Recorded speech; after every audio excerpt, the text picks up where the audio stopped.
COVID-19 related now. African academics from different regions have met virtually to deliberate on COVID-19 and the continent's future developments. Now, marking Africa Day, which was celebrated yesterday, the webinar discussed the current challenges in fighting the pandemic and also possible opportunities for the continent to emerge with better systems post the coronavirus. So to discuss this further, we're joined now by Dr Palesa Sekhejane, who is a research specialist at the Africa Institute of South Africa, part of the Human Sciences Research Council. Thank you so much for speaking to us this morning, Doctor. Good morning, Sakina, and good morning to Morning Live viewers. Dr. Sekhejane, first of all, if you could just give us a sense of exactly who initiated the webinar and what its objective was. As Africa Institute of South Africa within the Human Sciences Research Council, so this is our annual event. So it would usually take place together with the Africa Unity for Renaissance Conference, URC. So we were supposed to be in Addis, but of course, due to COVID, we could not. So, of course, everybody's talking about COVID and what needs to happen, and all the countries or the world has responded to that. So the purpose of our webinar yesterday was to explore what are the countries doing, particularly within the continent. So we had ministers from Zimbabwe, Namibia, our own minister, Dr. Palesa Sekhejane.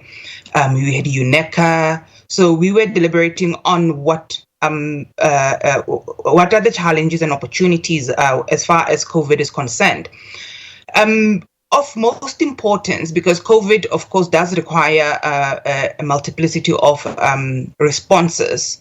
So I, for instance, was talking on biomedical challenges or the trajectory that the continent needs to take, which I think even Dr. Palesa Sekhejane in his talk and the president, they presented or they really made a point about having vaccine development. And I touched a lot on where does Africa stand as far as vaccine development is concerned.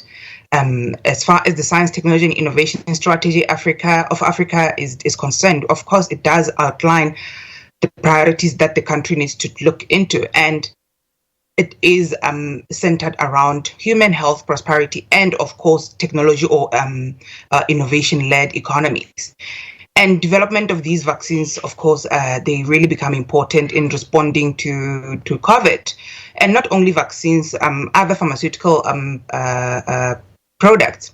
But of most importance for Africa, you will note out of 54 countries, we have about 4 countries in the continent that are actively participating in the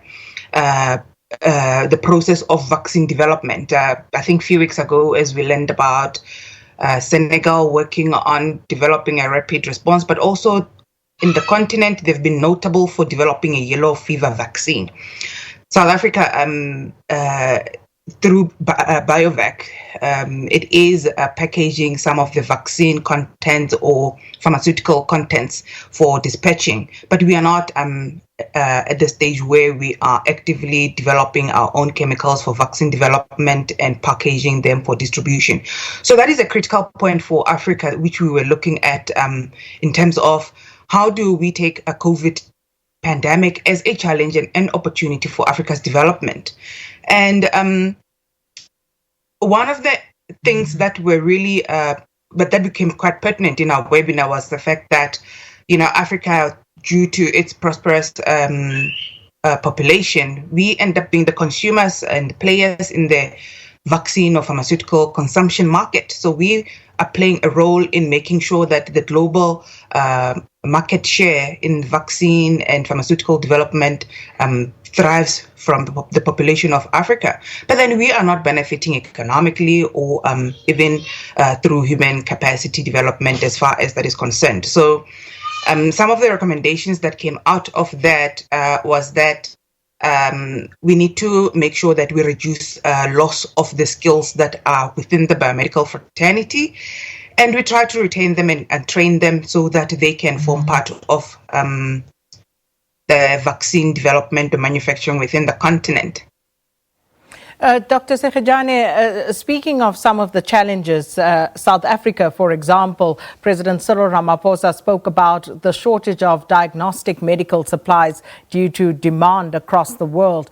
But were there any specifics mentioned in terms of challenges that other African countries are facing at the moment with regard to some of the equipment and also medication required to fight this pandemic?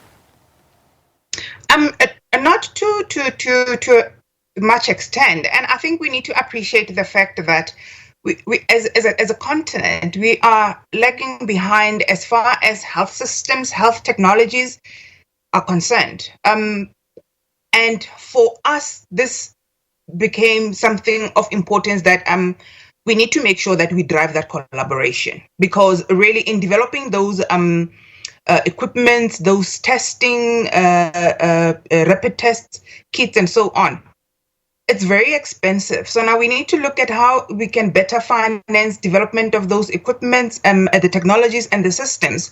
Dr. Palesa Sekhejane did mention, I think about to a tune of 90 million and I think it's 90 million really, that is going to be allocated to assisting us develop that. But that fund on its own, it is not sufficient because we need infrastructure. Yes, South Africa does have an infrastructure. Ethiopia has a strategy which the local manufacturers or the local players within the pharmaceutical industry, they only benefit about 10%, to about 20%, so which is insufficient.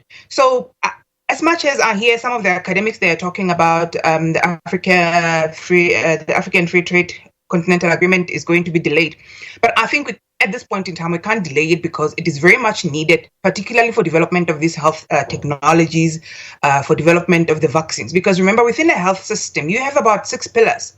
Those 6 pillars cannot function being led by only one country or fewer players. We need to make sure that we have more players in that space, particularly within the continent. I mean, we do have assistance from Cuba and Brazil. Brazil is playing a huge role in Mozambique as far as assisting them with development of some vaccines. But then we also need to make sure that we can express some of the relationships that we have with other countries such as the BRICS nations. South Africa, for instance, we are doing well as far as investing in this vaccine or health technologies development compared to Russia. Of course, Russia is a bigger economy, but I think if we can look into collaborating more with India and Brazil, because they have really built a lucrative pharmaceutical industries, and make sure that we avoid to just have a relationship that allows for training and then a leakage. So we need to train and retain, but also more importantly, I think the Minister Palesa Sekhejane needs to make sure that he can drive the bioeconomy strategy of South Africa, because it really encompasses all other ministries in it. And also have the regional economic communities playing a role, because for instance, we had some of the academics in Zimbabwe who had developed ventilators.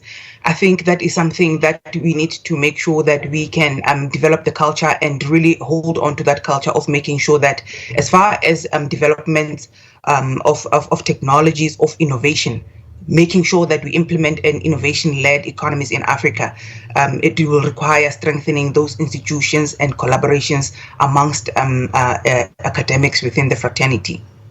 Well, thank you so much, Dr. Palesa Sekhejane, speaking to us there about some of the opportunities, of course, also coming out of that webinar that was held yesterday. Dr. Sekhejane is a research specialist at the Africa Institute of South Africa. And as you heard there are opportunities that South Africa could potentially, and Africa more broadly, actually pounce upon here. Right, before